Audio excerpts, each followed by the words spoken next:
Yo, yo, yo, what it do, family? High value basketball. We are back once again with the best basketball commentary on this side of the planet. You dig? Yo, we're gonna have some more fun with this.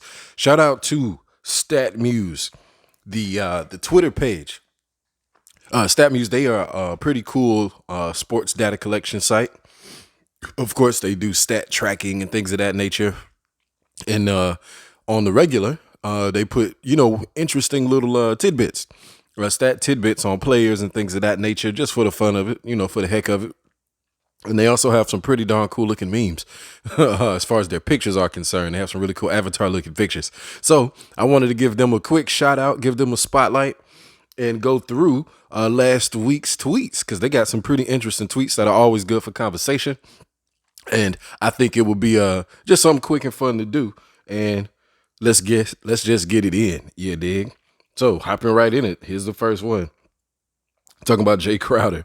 Jay Crowder has more career playoff points than Derrick Rose, Tracy McGrady, Drew Holiday, and Anthony Davis. He's made the playoffs in 9 of his last 10 seasons. Yeah, that's a pretty interesting stat. That's one of those Robert Ory kind of stats. Robert Ory got like 10 championships or what, 7? I'm pretty sure it's 7. Yeah, I think dude's got 7 championships. And of course, that was a matter of him being, a support player, being on the right team, right place at the right time, him hitting a lot of clutch shots. Ooh, boy. And, and him collecting chips. In a similar but lesser fashion, this is definitely what Jay Crowder is kind of doing because he's been on, a lot of good teams and he's been a pretty decent support player. And he hasn't hit any like game-winning clutch shots, but he's definitely a flow of the game, a momentum swing shot hitter, big time, and has been for a while. So shout out to Jay Crowder putting up more points than a few of these Hall of Famers. And then we got Boogie Cousins. So Boogie Cousins in his last 11 seasons, he's been 20-10, 4 times All-Star, 2 times NBA, 2 times All NBA. I'm sorry, 4 times 4-time All-Star, 2-time All NBA, and 3 25-10 seasons. Then they say who's gonna sign him. Now I picked this particular tweet because this is one of those things of misleading stats, yo. It says it's in there. It says in his last 11 seasons, he's had 3 seasons where he was 25-10.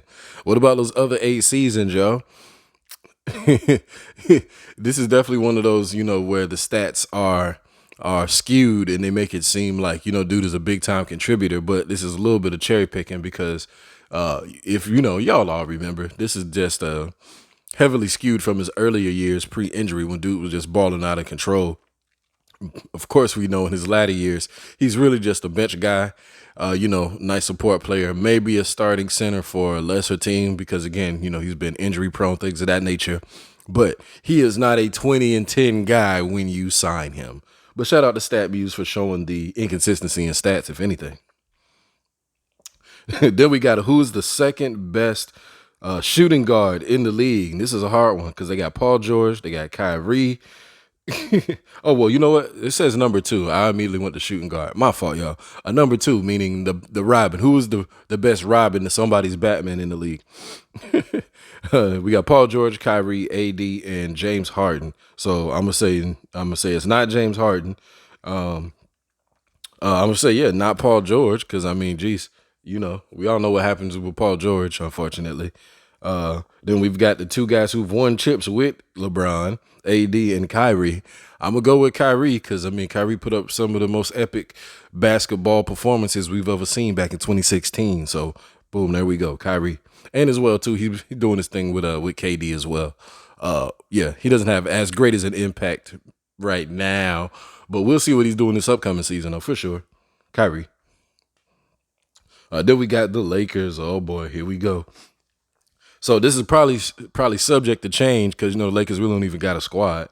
But as of today, 30 days before the 2023 season is starting, 2022-23 season is starting, the Lakers squad got Russ, Patrick Beverly, LeBron, AD, and was that Cole Bryant? I'm sorry. I don't even know, like I said, because I wasn't even expecting this, to be honest. I wasn't even expecting them to be having that. I haven't done a roster breakdown for the Lakers yet. I was waiting closer to the season, so I ain't even prepared. But of course, they got Schroeder, Jones, Nunn, Reeves, JTA, and Lonnie. Yeah, this is not a championship team, not by any means. This is barely a playoff team, like barely.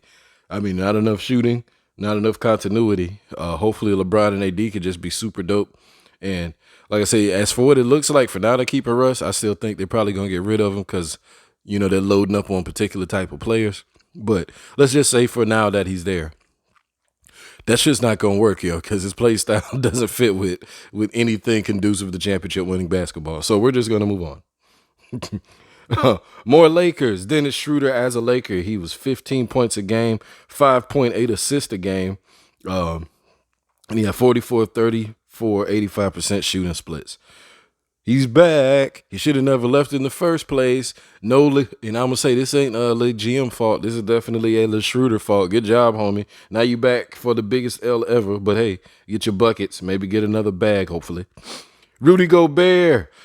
I wanted to put Rudy Gobert in here because old buddy just being the same Rudy Gobert, man. That dude is collecting some of the biggest NBA checks ever for his inflated defensive impact. Yeah, the dude does great things during the regular season, but in the playoffs, he gets exposed.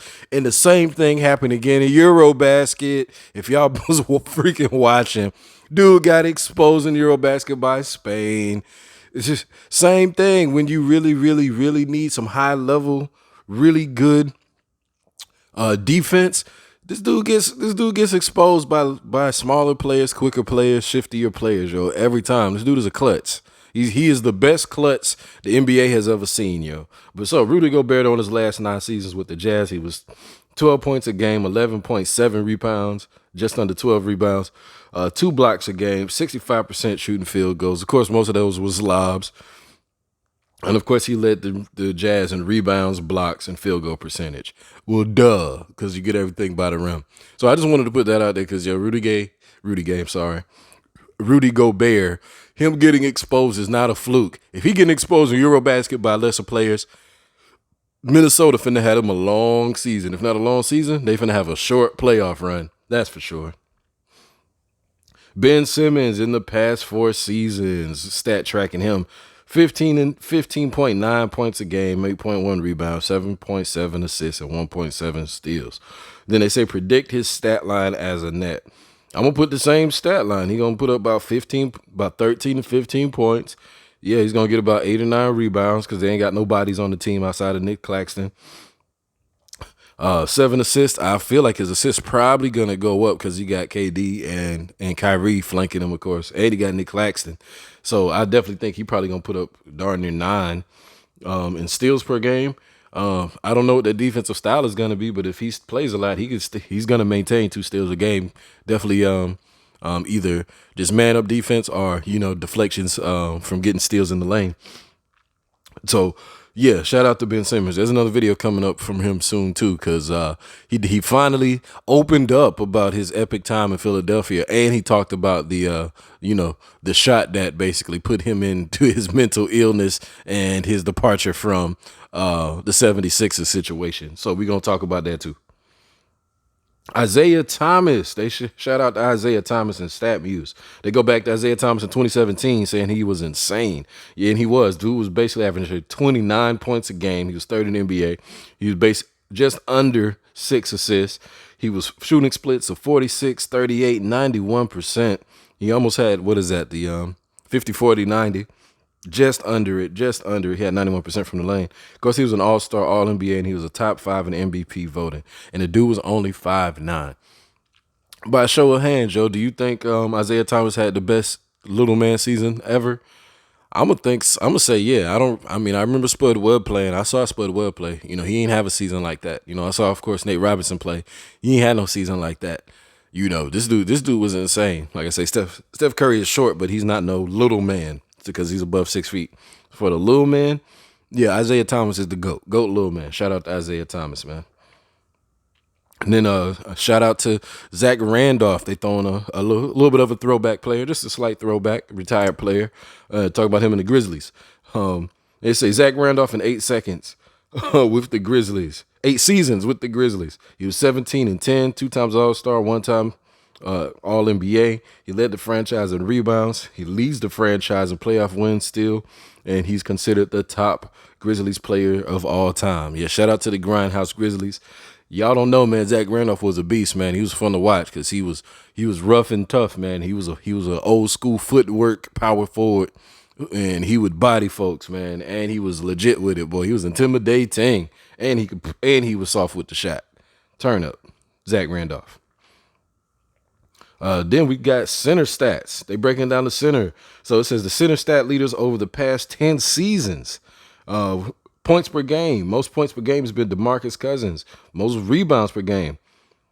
Andre Drummond. Most assists per game. Nikola Jokic. Most steals per game. DeMarcus Cousins again. Most blocks per game. Rudy Gobert. And the highest field percentage has been DeAndre Jordan. Those are some pretty interesting stats. Now, again, shout out to DeMarcus Cousins, man. That dude was putting on early, pre-injury, man. I say over the past 10 seasons. I say early that most of that is early stuff. Yeah, he was without a doubt the best center in the NBA for sure. But of course, due to injury and other players coming in, he's clearly been leapfrogged by Jokic. But Jokic, of course, is only accumulated more assists, and that shows shoot. How much of an assist dude he is, because he's come in the league and he's basically, inserted himself at the top. So shout out to Jokic, shout out to all his other centers. Shout out to Jamal Murray. Reminder of the Murray effect. He's coming back, y'all. He's coming back. But they say 2 years ago today, Jamal Murray did this in Game 7. Of course, we're talking about the bubble action. He put up 40 points, 5 assists, and 6 3-pointers. And he brought the team down from 3-1 winning series. And again, these aren't just 40 points, 5 assists, and 6 threes in just randomly putting up points. He was putting up them clutch after clutch after clutch buckets, like literally going to war with Donovan Mitchell. Down 1, up 1, down 1, up 1, down 1, up 2. Like, yo, that was fun to watch, yo. He was putting up some major, insane buckets. Shout out to Jamal Murray. Then we got how many wins for this squad? And talk about the Knicks, man. Sorry, Knicks. Again, hold this L. But they got Jalen Brunson, Evan Fournier, R.J. Barrett, Julius Randle, Mitchell Robinson. And talk about that starting five real quick. Actually, the starting five ain't that bad, y'all. Evan Fournier, if he keeps up what he did at Eurobasket, he's going to be a good impact player. We got Jalen Brunson, of course, who's going to do his daggone thing. R.J. Barrett, they assigned him to that big money. Hopefully he leapfrogs. I don't see it, but hopefully it's there. If so, if he plays up to that contract, then, hey, they talking about something. Julius Randle, he's already not living up to that contract. They got to figure something out with that dude. And then Mitchell Robinson definitely is a plus. And, a nice potential thing for them in a nice potential future. For the bench, Emmanuel Quigley, Quentin Grimes, Obi Toppin, Isaiah Hartenstein, Cam Reddish. This is not say where it falls apart, but they just got a lot of dudes who can't necessarily shoot. There's a lot of just big bodies who can just get to the rim. Not even say get to the rim. Most of their baskets are scored at the rim for a lot of these dudes. They're just big athletes. So they need to figure out some shooting, man, and stretch this floor out, especially with a Tom Thibodeau offense. Yeesh. Sorry, Knicks. Y'all should be all right and fun to watch, approximately. I don't even say fun to watch. Y'all gonna grind out some games because y'all ain't gonna be fun to watch, but y'all ain't gonna have no championship expectations. Nah. Shout out to Tyson Chandler. So they talk about Tyson Chandler. He played 19 seasons, yo. I didn't realize he played 19. That's a long time, man. Get your money, Tyson. But he was an all-star, all-NBA, 3-time all-defensive player of the year, 1-time NBA championship with the Dallas Mavericks, and he played 30 games with 20 rebounds. And he was drafted out of high school. Just shout out to him, of course. They did a nice little spotlight. His biggest claim to fame, of course, is being on the Dallas squad and scaring the bejesus out of LeBron, so he didn't go to the rim, and he got himself a ring. His highlight, his most prominent maybe years, where he got his biggest shine was probably being in New York, where he got to be a starter with Carmelo. And, he did his thing over there. Yeah, they were a fairly decent squad, a playoff team, but, they flamed out. Shout out to Tyson Chandler. And last but not least, who is Kawhi Leonard of the NFL? I got to go to a player that's not even playing. I'm gonna say Eli Manning, yo. That's about the closest person I can think of. Eli Manning had that same robotic kind of attitude, yo. He was, the Forrest Gump of the NBA, so to speak. That's probably about the closest player. A player now, though, I don't even know, fam, because I don't even watch football at all. High value basketball. Like, share, and subscribe. Yeah, dig.